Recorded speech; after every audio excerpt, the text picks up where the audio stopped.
What's going on, everybody? My name is CD. Today, let's start talking about the submachine guns, the MP5. So when this game first came out, the MP5 was actually considered one of the better weapons in the game.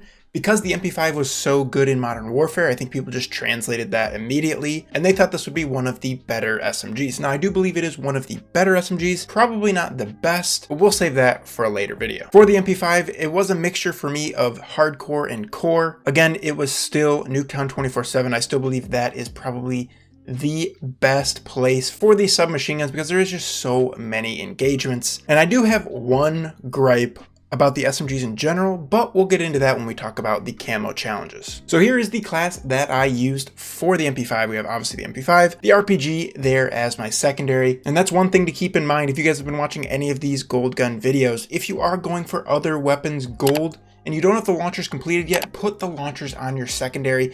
Keep them in the back of your mind when the other team is calling in care packages, attack helicopters, stuff like that. Try your best to shoot them down because you will thank me later when that's all you have left is the launchers and you at least have some of the camos done and more of them progressed. Tactical here, I'm using the smoke grenade. That was really just to get across Nuketown, to get behind enemy lines. Lethal Semtex, that's my personal preference.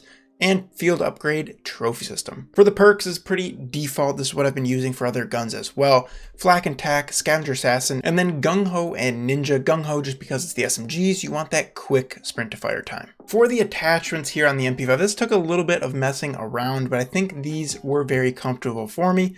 Muzzle, I am using the agency suppressor. I like how the MP5 feels with the suppressor. I know not everyone will have that same feeling, so something even like the muzzle brake will help you out. The barrel, I enjoyed the 9.5-inch Task Force barrel here while playing core. Obviously, while playing hardcore, it's not going to be as good. You don't need that extra damage. But the worst part is definitely that con of the vertical and horizontal recoil. So if you guys are not a fan of that, which I don't know who would be a fan of the recoil, something even just like the extended barrel, which just gives you pros, that bullet velocity will help you out and no cons. That's a good choice. To try and fix that recoil on the underbarrel here, I'm using the Field Agent Grip. Got that plus vertical and horizontal recoil. And another good option here is this Speed Grip, giving you a little bit quicker sprinting move speed. Always helps you out when you're using a sub. The handle, as always, the airborne elastic wrap. That ADS, flinch resistance, and aim while going prone will actually help you out here with a sub. And then finally the stock. The Raider stock, that extra sprint to fire time is huge and that'll help you out a lot while sprinting around the map. So let's get into the camos here. Spray, 300 eliminations. As always, don't worry about the kills.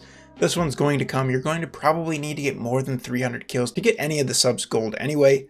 Stripes, 75 headshots. So if you've been following along the road to DM Ultra, a lot of guns needs headshots. So if you struggle with headshots for some reason, you're going to need to keep that in your mind for those easy kills where maybe they're not looking at you. Or if you're using a sub like I did, trying to get behind enemy lines and you're behind someone, make sure you get those easy headshots. Classic, 5 kills without dying 20 times. This one, if you're struggling with it, sprinting around the map, I would say try to be a little bit more reserved, try to camp a little bit more.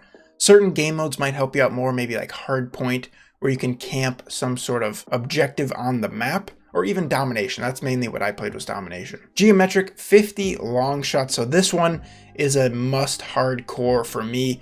There was no way I was getting many long shots in core. And again, long shots are very consistent among other weapons. So if you've played with a few other weapon classes, you know some long shot spots in certain maps. Nothing changes here with the subs. It may be a little bit more difficult and you may actually have to change up your attachments a little bit to get some of these long shots. More damage range, more recoil based stuff, so you can actually hit a few bullets and get those long shots. But I would suggest hardcore. Flora, 75 enemies detected, stunned, blinded. This one, I was running a trophy system on the class.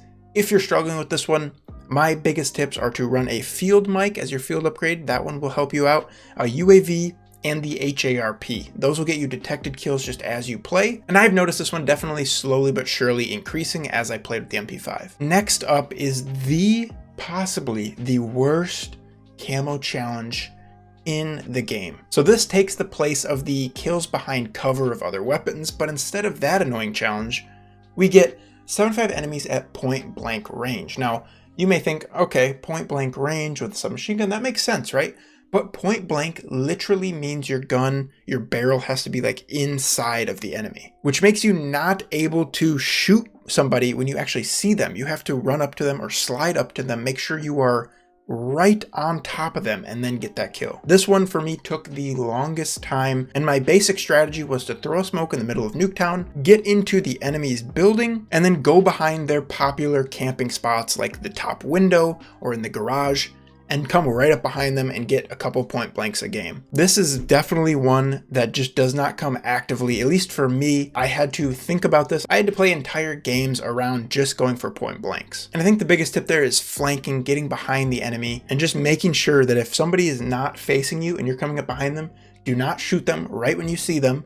Wait until you get up right behind them and make sure every point blank that you could possibly get counts. Because I think when I was first going for this MP5, I was just getting kills, wasn't really looking at the camos. I probably had a few hundred kills with the MP5 and I only had like 5 point blanks. It's a grind. And then finally, double kills, not much of an issue here with the MP5. Core or hardcore, you should be able to get a few of these. It's pretty forgiving about the time in between each kill. And I think Nuketown is really the easiest there with the amount of engagements you get. So that is it. That is the MP5, the first submachine gun gold. If you guys do have any specific questions about the gun, put them in the comments down below. Some of you guys have not already for more COD content, for more gold guns, and eventually DM Ultra. Thank you guys so much for watching. We'll see you guys later.